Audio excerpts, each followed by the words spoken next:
الدين خير كله وأنا أرى min khayri hadha ad-din khayruddin. C'est ce que le cheikh Bachir Ibrahimi avait l'habitude de dire au sujet de son camarade, le cheikh Mohammed Khayruddin. Ce qui signifie que toute la religion est un bien et que parmi le bien qu'il y a dans cette religion, il y a Khayruddin. C'est un jeu de mots qui montre la place de cet homme dont on va parler aujourd'hui. Alors, Mohammed Khayruddin est né en décembre 1902, raison pour laquelle on parle de lui aujourd'hui. Et il est décédé en décembre, le 10 décembre 1993. Donc, il a eu une vie très longue et très riche, dont on va justement évoquer quelques points aujourd'hui. Il est né donc dans le sud algérien, dans la région de Biskra. Il a mémorisé le Coran dès son jeune âge, ainsi que les différentes sciences religieuses, et il est parti ensuite à la Zaytouna afin donc de finir ses études. Il est devenu un savant digne de ce nom, avec une volonté de réforme, de restauration de la religion dans l'Algérie qui subissait la colonisation et dont l'islam authentique avait été combattu par le colonisateur. Et lorsque le cheikh Abdelhamid ibn Badis a fait l'appel pour les savants, afin qu'ils se joignent à lui pour justement participer à cette révolution culturelle et spirituelle,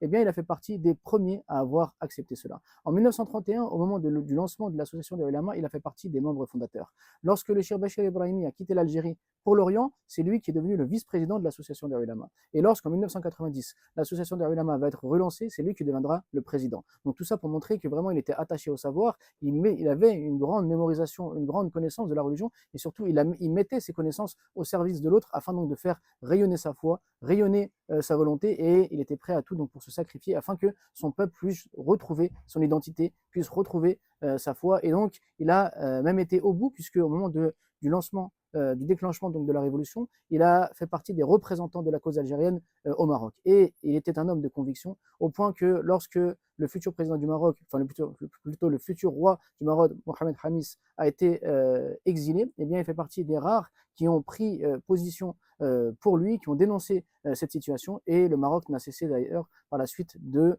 le remercier et de le récompenser pour cela. Alors moi j'ai eu l'occasion, en allant en Algérie, de rencontrer un de ses fils, également sa petite fille, et j'ai pu donc découvrir un peu plus d'informations sur lui. Et donc il est très important pour nous tous de nous souvenir de ces gens qui avaient des telles convictions qu'ils étaient prêts à tout donner pour cela. D'ailleurs, il avait énormément de livres. Lorsqu'il est décédé, il avait une bibliothèque immense dont il a fait don afin qu'elle serve justement au waqf pour les étudiants et les personnes qui veulent faire de la recherche. Ça montre que durant sa vie, il a tout donné. Et après sa mort, eh bien, son œuvre continue de perdurer. Pourquoi? Parce que nous sommes aujourd'hui en France et on parle de lui.